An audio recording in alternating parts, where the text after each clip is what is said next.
Hello, we are here today with Alberta Food Tours, founder Karen and operations manager Callandra. Hi, nice to meet you.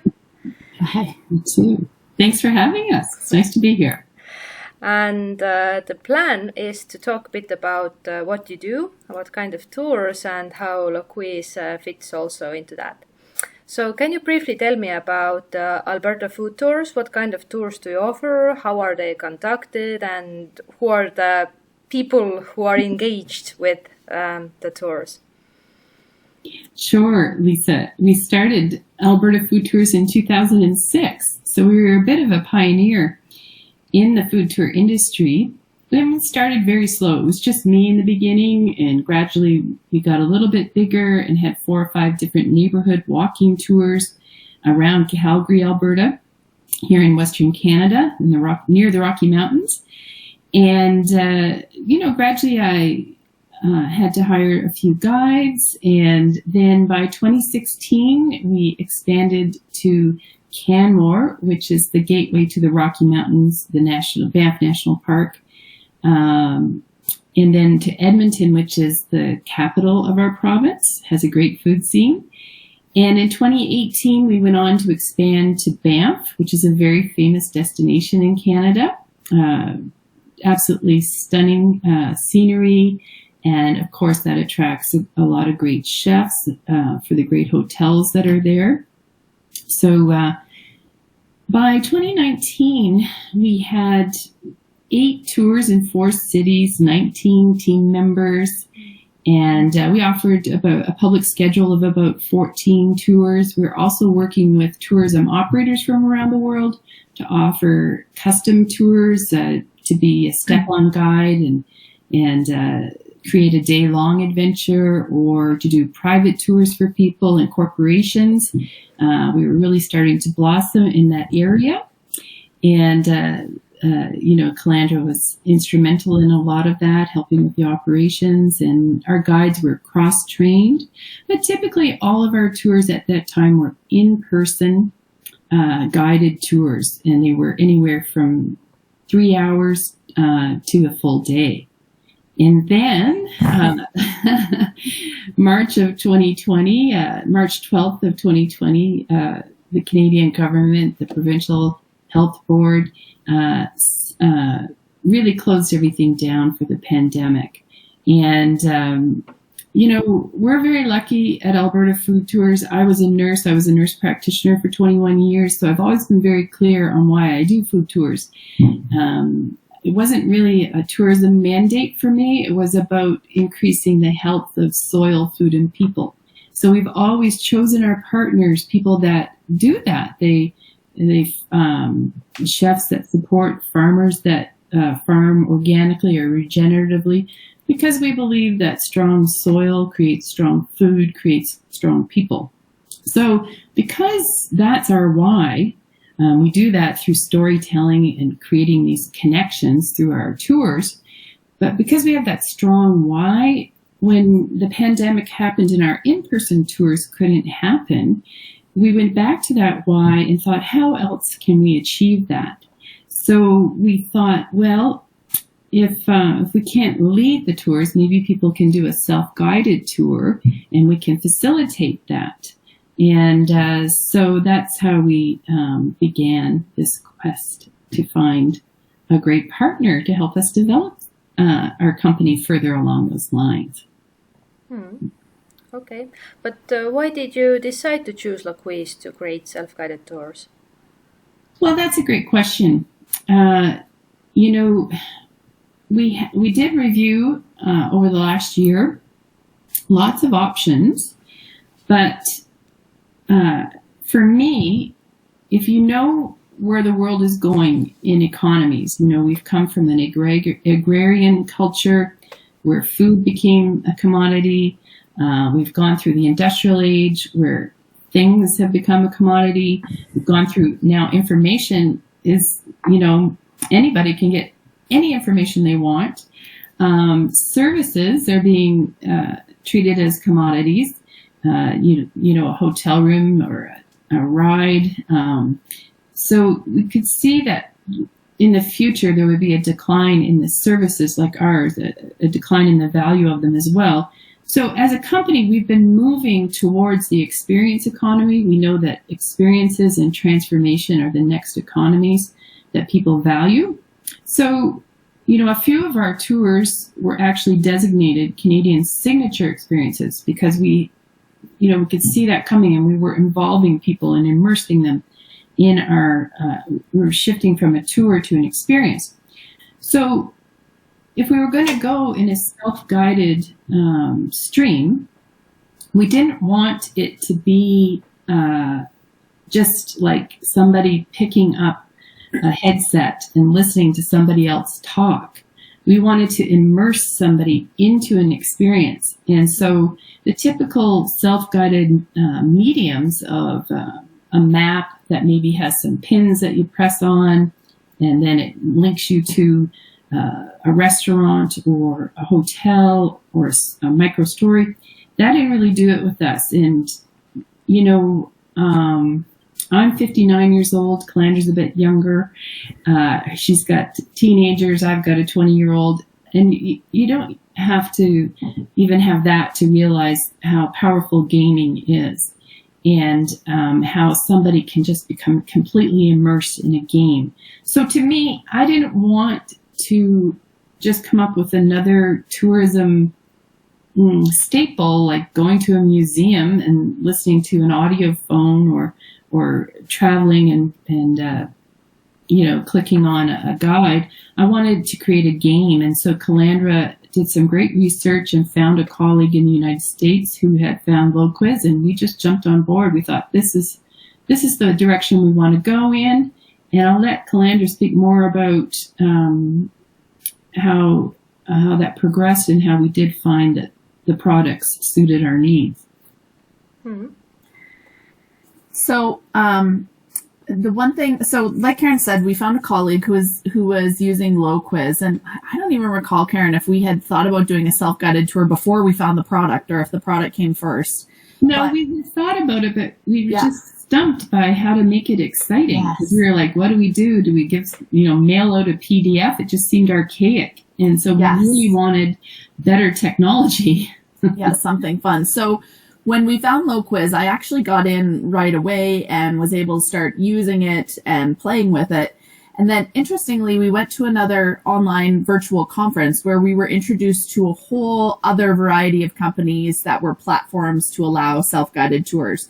So once I had been in Loquiz, understood how it worked a little bit, understood the variety of clues, which was a big one for us, then I was able to review the other platforms, and Loquiz continually came out on top for us as the platform that we wanted to continue using, really just because there's so much opportunity to get creative within the platform. Mm-hmm. You have added quite a few gamification elements to the tours. Are there any favorite tasks you really personally like or find exciting or just proud of? Yeah, well, my favorite, so I forget what the clue is technically called within the game, but when we can do a picture overlay, those are absolutely my favorite. So what we've done a few times is we'll find a historic photo, and then I'll cut that historic photo in half, and the guest has to overlay it with what the current place looks like, especially if we've got historical buildings. And I think that's just so neat to be able to see, really in real time, this is what this space looked like. So I love bringing history to life with that. So those are probably one of my favorites. And then also we make people do kind of silly things in videos. Mm-hmm. We share a few kind of goofy videos, and I like those too. I think they're kind of fun. And I like the noises that we can put in. And one of the current game that we're about to launch next week, the storyline has to do with someone trying out for the Olympics and all the food they have to eat to train. And so we're able to put in noises of, cowbells cheering, and it just brings it to life so that the player feels like, hey, somebody's cheering for me. This all depends on me. So it really does make it much more alive for the game player. Yeah. These are really cool examples. I was not aware of these. Okay, but from the players, what kind of feedback you have gotten? What seems to excite players? Are the same things or something else? Well, the one thing that we consistently hear is, and it makes me very happy because it was almost the same thing with our in-person tours, is that we're getting the feedback that after playing the game, people leave with a sense of discovery. They were surprised how many things they discovered. So we are able to, through micro stories, through photography, through art, through the places we place our pins, we're still able to lead them on a neighborhood through a certain prism, through a certain eye to storytelling. And they come away having that sense of discovery. And instead of just following the leader around, they're immersed in it. They're the ones who have to discover it and find it. So I think it's even a deeper sense of discovery than when they were just following our guide. I also think, too, that the guests have an opportunity to spend more time in the places that interest them in particular. So we've had people do our game, quite quickly, where they're doing some of the stops, but they're finished relatively quickly. And then we've had people take 2 days to do our game, where they want to stop at several different restaurants and they want to eat and engage. So it really gives people an opportunity to explore what they want to explore instead of having to go to places that are on a list. Because if they're not interested, they just move on, or they can spend hours in a place. When we do our games, we don't do time limits for that reason. Yeah, and when we did our in-person tours, say in the Kensington neighborhood of Calgary, which is a really cool, hip, small neighborhood, when we did the walking tour, we could visit 5 places in 3 hours because we always did sit down, knife and fork meals. And now we have over 20 partners that they can discover.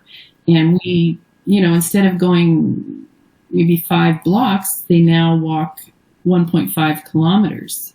So it's a longer route. And we're happy because we can include a lot more. So it's fun. Okay. So what are the most common problems when creating self-guided tours, with or without the software? And what kind of problems a platform like Loquiz solves for you? Do you want me to take that one, Karen? Yeah, I think, to be clear, we never tried to do a self-guided tour without Loquiz, so we'll give you the we'll focus on some challenges we found in doing it. But yeah, Callandra will speak to that. Yeah, I think before, as Karen spoke to a little bit earlier, when we thought of a self-guided tour, just figuring out a structure, like how do we do this, was a roadblock. So walking into Loquiz and seeing game examples, seeing clue examples, the clue examples were huge because I would have never thought to overlay a photograph or, I probably would have thought of multiple choice, but there's different clue types that, because those examples exist, that gave us a bunch of ideas. And also just having the structure. Sometimes when your options are unlimited, it is more difficult. So within Loquiz, there's a structure. You can do a scavenger game. You can do a Rogaine game. Here's the structure within these types of games. So you need to think about, how do I want my game to run? How could I input it into these structures and how will that work? So I think for us, the problem that Loquiz really solved is it helped guide us in deciding how we were going to do a self-guided tour.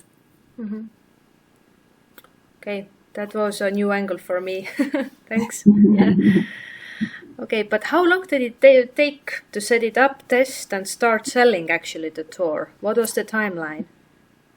Yeah, so it took us quite a while, to be honest with you, but it wasn't related to the software necessarily. A lot of the time was spent in the storytelling. We really wanted to, and we learned a lot about engaging experiences, and we really wanted to create a story that had a thread that went all the way through it, that was related to the place that people were in. So the storytelling and creation took some time. And we also, like Karen said, we engage a lot of partners on the tours. So explaining to partners what the tour was and what a self-guided food tour that you play on an app is, which, you know, there's not even a great word for that. It's a product that people have never really heard of before.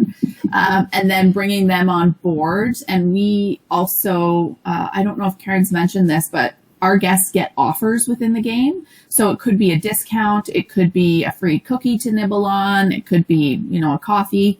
So engaging our partners, that really did take some time. Loquiz, using the actual software itself, was pretty quick to pick up. So that component, understanding how I create a clue and I load it in, that was pretty fast. That didn't take that much time. Testing took a little bit more time. We really had to learn what the restrictions of the GPS were. So we find, interestingly, in, you know, some neighborhoods with taller buildings, the GPS is a little less accurate. So in the end, we don't rely 100% on GPS. We always allow our clues to be opened regardless of if they're at the spot or not, just in case there's an issue with the GPS. So that took some time. And then the other component that, you know, we spent some time on was figuring out how to sell the product, because Loquiz was always designed for event planners to create an event for a group of people. And then it would be quite easy to distribute access to the game, the login and password. Whereas with us, we're selling this game, you know, 365 days of the year, pretty much. And we have to find a really quick delivery system to get the password and code to people. So working with our ticketing platform and working with Loquiz to figure out a quick, efficient way to get that information to them, that took some time as well. Okay, thanks. It covered the full cycle from creating the game to selling it. Yeah. Sorry. So how many people from your team were involved in all of this process you just described? You're looking at us. The two of you. Yes, you know, because of the pandemic, we had 19 guides part-time, but, you know, always myself and Callandra's the operations manager. So, you know, it's been an achievement with no ongoing income to keep Callandra employed. So I got busy and I wrote grants so that we could find funding for development, and we were successful in that. Callandra says I'm pretty good at that, and and so we were able to keep her going. And you know, in a lot of ways, the pandemic has been awful in the world, of course, but it also gave us what I would describe as a sabbatical. It gave us time away from our usual duties to imagine, to create, and to develop. And those are things when you're an entrepreneur and you're busy in your business, it's hard to ever find the time to step away. I had wanted to do some kind of app or self-guided tour for a lot of years. But it wasn't until this pandemic that we actually had time to focus, to research, to find the answers. And we also involved, we did hire a consultant for a half day, somebody we knew who is a great storyteller and has worked in the gaming industry. And so we had a half day consult with him, and you know, he really helped us to just zone in on what it is people are looking for. And I'll give you a little hint. People want to be the hero in whatever game they're playing. So that, you know, just things like that, that perspective really helped us. And then as we've moved on to develop the second game, we were able to zero in much more quickly. And then we've subsequently gone back and improved the first game from what we've learned from building the second one. And we're now building a third game, even though we're just ready to launch the second game. We're building a third one that's quite different. It's, you know, the first game was a neighborhood. The second game was a town, which is like a 3-kilometer loop we cover. And now we're covering a 345 kilometer drive between two cities and trying to activate that and make it exciting for people and offer them things to do that will help raise the economy in that whole region. So that's exciting work for us. And the word got out about our game, and we were hired to do this. So that's a potential new income stream for us. So it's exciting. Any other future plans you can reveal about creating the tours besides these? I think that, the big thing is to concentrate on marketing now. We've got great product. We like it. So now it's the thing in every business is connecting with your market. So we'll find ways to do that and get the word out and get people playing it. And as the world comes back, I'm excited because, we didn't fit into everybody's schedule, and we need a product that is flexible and accessible. And so I think we're going to capture more market share because so many travelers are do-it-yourselfers. We're excited about that. And I can see us doing lots more of these. Alberta is a huge province.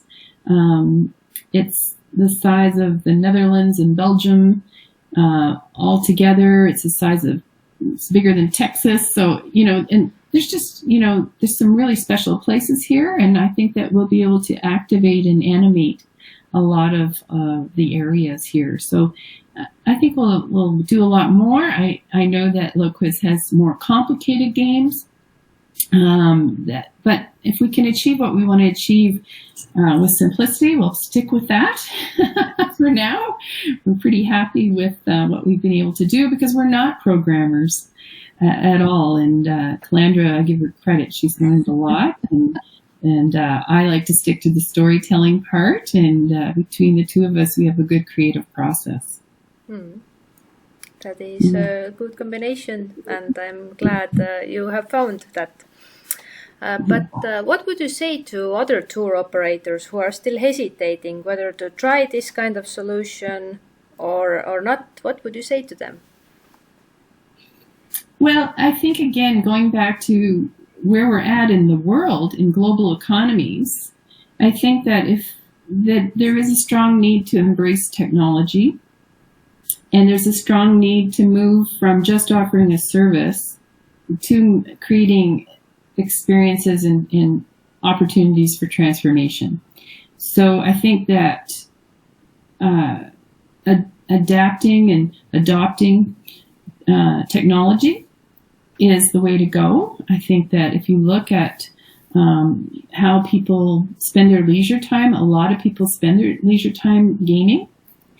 And so for me, to put that all together, I think that it's going to be the next wave in tourism.